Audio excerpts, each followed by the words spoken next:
Good morning. Welcome to another think tank. Good morning, RE/MAX First Realty, RE/MAX First Realty 2, and RE/MAX Tri-County, as well as anyone watching this. I am going to cover today how to work with off-market properties. In the market that we're in, there's a lot of need to sourcing inventory for our clients. So we are turning to working with for sale by owners, of course, and other off-market properties. Sometimes they are wholesalers. So this is a newer process for a lot of agents. So it's come up a lot, and that's what we're going to cover. First and foremost, I believe most agents have experience with working with for sale by owners. Those are pretty simple. You have to get something in writing. We have it all in dotloop. And or you may have used the document already, which just says, "Dear such and such seller, you agree to pay me a commission of X, Y, and Z if my buyer buys the property."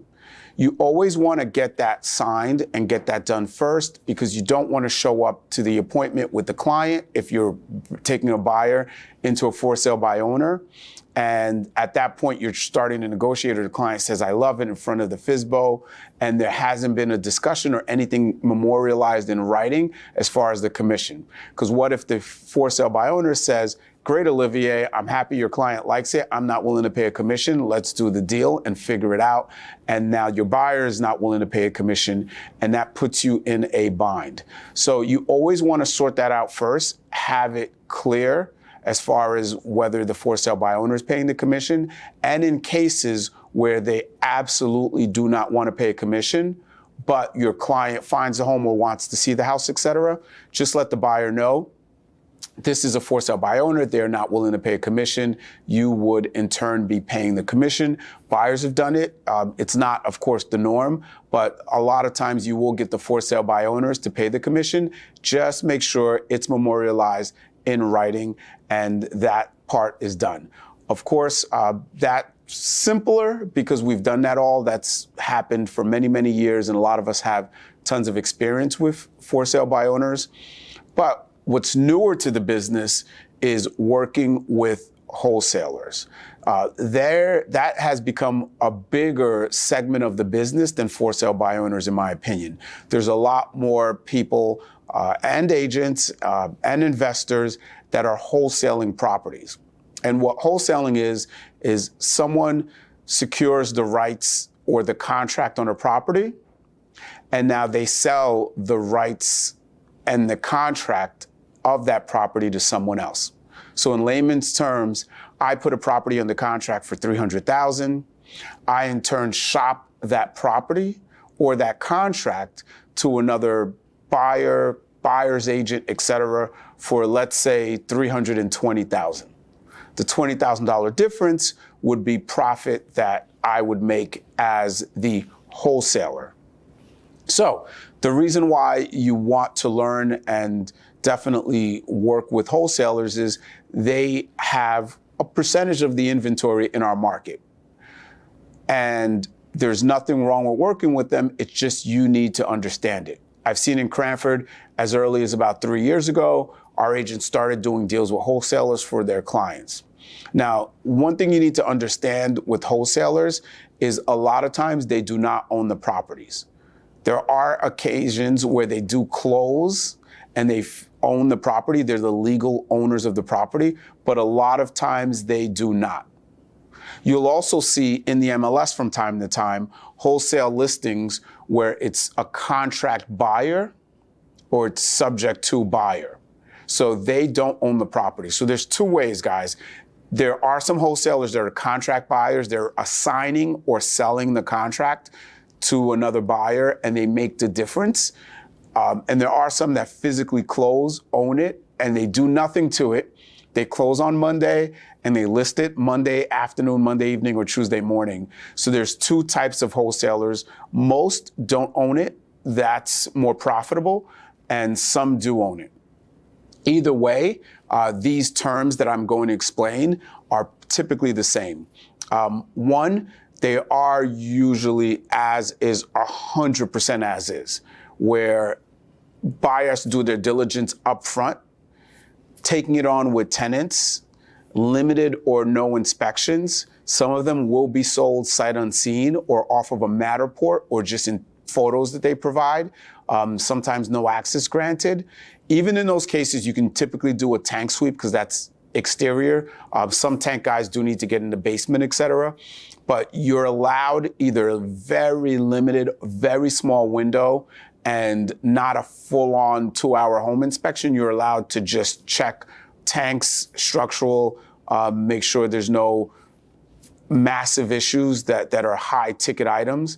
But you're not doing your home inspection where you're going through every cabinet, every closet, every light fixture, hitting the switch, et cetera. So just keep that in mind. They're usually as is. And a lot of the times the reason is because the sellers want the convenience of a cash as is buyer. That's why they're going to a wholesaler versus putting it on the market. So understanding that they're as is in very strict terms, and if you are allowed diligence and inspections, it's a very small window, and there's not the chance to come back and negotiate. You're either buying it or you're not. A lot of times also, one other factor is they want non-refundable deposits. This can be negotiated sometimes, and a lot of times it can't. If that's the case, make sure it is contingent on your diligence period if allowed. If there is no negotiating it, if the wholesaler says absolutely not and you don't have an inspection period, that's something you really need to educate your client on. And maybe you get the attorney involved to really explain the risk and have it in writing, memorialize what the risks are before they get involved with this contract. Because there's a lot of liability and risk for us if we allow our clients into non-refundable deposit situations or no inspection situations, or very, very limited or limited access situations. So keep that in mind. The terms are definitely a lot stricter than what you would find in a normal real estate transaction with something listed on the market. So one other thing is, if you look at the standard state of New Jersey contract, I don't have it in front of me, but having read it, it says something of the nature that these contracts are only to be used with 1 to 4 residential properties that are combined and working with an active listing. So if it's not listed, you are not allowed to use a standard real estate contract. That's why a lot of times the contracts are signed and there's just an assignment document, and or they're using a not realtor contract. So when you're using those non-standard contracts, please read them. I know it's a lot, but please unpack it, because there may be some clauses in there that are different or some clauses missing. And by the way, you still need CIS and all the other forms, lead-based paint, et cetera. You still need to be compliant with those other forms. But keep in mind that you're not allowed to use the standard contracts, as the first paragraph does state that it's only to be used in conjunction with an executed listing. So look at the forms.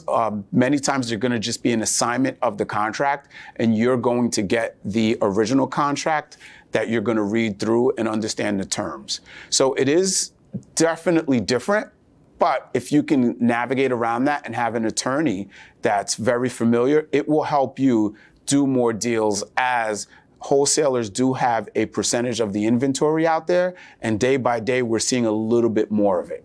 So working with wholesalers is not something negative, it's just something new. And if you have an investor client, a regular client, a lot of times some of these homes are turnkey, they're not all distressed properties. Don't shy away, especially if your clients are finding it. You need to learn how to work with them. Keep in mind another point, that you have to act fast. These wholesalers are shopping it around to multiple buyers, and they're not governed by our rules. As well as in shopping it around, you show it to your client, you can't really negotiate, because when they have multiple buyers, if you try to negotiate too much, they will not entertain you whatsoever. So unpack it, maybe get familiar with it first before you're going down this road. Definitely speak to an attorney that is familiar with dealing with off-market and wholesale properties, because the process and the attorney review is definitely different in that it's more as is. almost similar to an REO or short sale scenario where you're really not negotiating repairs and inspections, et cetera. And why you want someone that's familiar is a lot of times they're assignment contracts, which if the attorney is not familiar with, they'll shy away from. So that's how to review, and that's how to work with wholesalers. Any question on this, let me know, but it is a big portion of the inventory, and it's continuing to grow. So it is an opportunity to find your clients, whether it be someone that's moving in, someone that's looking to add value, someone that's looking to buy multifamily, someone that's looking for distressed properties.